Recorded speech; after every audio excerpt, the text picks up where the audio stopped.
اس کے بعد بھی دنیا کے کام ہو لیں گے، ذرا سی دیر تجھے سوچنے کی خواہش ہے، اور ورق ورق یہ ہواؤں میں اب بکھر جائے، کتاب زیست مگر کھولنے کی خواہش ہے، اور ہمارے عشق کی تکمیل تیرے ہاتھ میں ہے، ہمارے عشق کی تکمیل تیرے ہاتھ میں ہے، تجھی سے عہد وفا توڑنے کی خواہش ہے۔ میرا نام عجب خان اور ڈیرہ اسماعیل خان سے میرا تعلق ہے۔ آرٹ میں مطلب والدین کی طرف سے مجھے انہیریٹڈ ہوا۔ میری والدہ مختلف کاغذوں کو بھگو دیا کرتی اور اس میں ملتانی مٹی ملا کر انہیں کوٹا کرتی، اور اس کے بعد پھر بڑے خوبصورت سے اپنے آٹے کو رکھنے کے لیے اس کے برتن بناتی، کوزے بناتی۔ والدہ کے ساتھ میں ان کی شیشے لگاتا، ٹکڑے لگاتا۔ پرائمری کلاسز ہوتی ہیں، اس میں میری خوش خطی کا جو سلسلہ تھا، ایک اللہ کی طرف سے عطا تھی کہ میری خوش خطی کی جو کلاسز ہوتی تھیں اور اس میں مقابلے ہوتے تھے، تو اس میں مطلب ہمارا ایک پوزیشن میں آنا اور ہماری تختی کو ہمارے فارم ماسٹر صاحبان دکھاتے کہ دیکھیں ایسے لکھا کرو، تو یہ مطلب بچپن ہی سے سلسلہ تھا۔ پھر میٹرک کیا، اور میٹرک میں بلکہ دوران جب ہم ہائی اسکول کی کلاسز میں گئے تو وہاں بھی بڑا ایک خوبصورت سلسلہ ہمیں دیکھنے کو ملا۔ دیکھنے کو کیا ملتا ہے کہ ہمارے فارم ماسٹر جو ہمارے ڈرائنگ ماسٹر صاحب ہوتے ہیں، ملک اقبال صاحب، وہ مجھ سے کہتے ہیں کہ وداؤٹ اینی اسکیل آپ نے، وداؤٹ اسکیل کی کسی مدد کے بغیر آپ نے یہ ڈرا کرنا ہے۔ میں واقعی بغیر اسکیل کے، لیکن جب وہ دیکھتے ہیں تو مجھ سے کہتے ہیں یہ تو آپ نے اسکیل استعمال کیا ہے۔ میں قسمیں کھاتا ہوں سر، میں نے اسکیل استعمال نہیں کیا۔ یہ ایک ایسا سلسلہ تھا کہ ہمیں ہمارے اس ڈرائنگ ماسٹر صاحب نے، اللہ انہیں غریق رحمت فرمائے، انہوں نے ہمیں مطلب پینسلوں کی مار چاڑی۔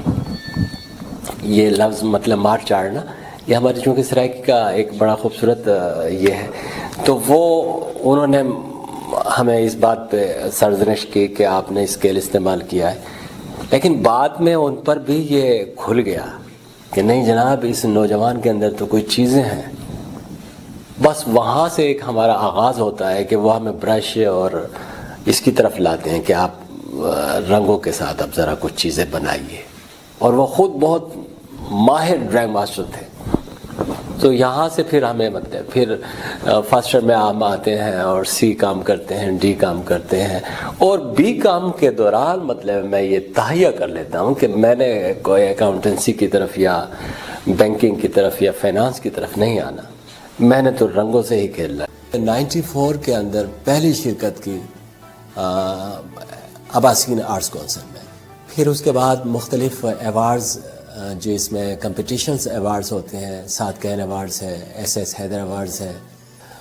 علامہ اقبال کے پورٹریٹ کے حوالے سے تو اقبال اکیڈمی پاکستان نے بڑا شاندار پروگرام ارینج کیا۔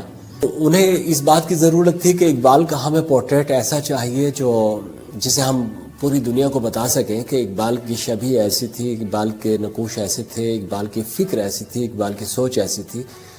میں نے بھی اس میں طبع آزمائی کی، اور حقیقت بات یہ ہے کہ لاہور فنکاروں کا شہر رہا ہے۔ یہاں پہ ایسے ایسے بڑے بڑے نام ہیں، آصف خان صاحب ہیں، سعید اختر صاحب ہیں، شاہ نواز زیدی صاحب ہیں، ڈاکٹر محمد علی بھٹی صاحب ہیں۔ یہ ایسے وہ لوگ ہیں جو پورٹریٹ کے بہت بڑے ماسٹرز ہیں۔ سو میرا یہی خواہش تھی کہ میں ان اساتذہ فن کو اپنا کام دکھاؤں گا، لیکن کرۂ فعال جو ہے، کرۂ قسمت جو ہے، وہ ہمارے لیے کھلنا تھا۔ علامہ اقبال کے پورٹریٹ میں نے پھر فرسٹ پرائز ون کیا۔ اللہ تعالیٰ نے ڈیرہ اسماعیل خان کی سرزمین کو خوبصورتیوں سے ایسا مزین کیا ہے کہ ہم اگر اس کے مغرب کی طرف دیکھیں تو ہمیں کوہ سلیمان کی خوبصورت پہاڑیاں نظر آتی ہیں، تو اور ایک ٹکڑا ہمارا جو ہے یہ بلوٹ اور اس سائڈ پہ بھی ہے، گرین بیلٹ ہے بڑا شاندار۔ تو پھر تھوڑا سا کٹ ہو جائیں تو آپ کو صحرائی ٹکڑے ملتے ہیں، اور یہی ایک آرٹسٹ کو درکار ہوتی ہیں خوبصورتیاں جو فطرت کی طرف سے زمین پر بکھری ہوئی ہیں، اور یہی ہمیں فیسینیٹ کرتی ہیں۔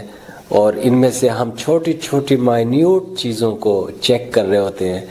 ہم نے جو اس کی گلیوں کے اندر گارا اور کیچڑ بن جاتا ہے، اس کے اوپر پڑنے والی دھوپ اور اس کیچڑ کے اندر سے نکلنے والی کرن کو بھی ہماری کوشش ہوتی ہے کہ اسے بھی ایک دفعہ پینٹ کریں. لینڈسکیپ پہ ایک طویل عرصے سے فوکس کیا ہوا ہے. میرے دریا کے آس پاس کے جو کٹاؤ ہیں، میرے چاروں اطراف میں کسی ایک طرف صحرا موجود ہے، دوسری طرف میں یہ دیکھتا ہوں کہ ہمارے ہاں پہاڑی سلسلہ موجود ہے، ایک طرف بالکل ہریالی ہے. تو اتنا خوبصورت لینڈسکیپ ہے اور اس نیچر نے مجھے مجبور کیا کہ میں صرف لینڈسکیپ پہ فوکس کروں.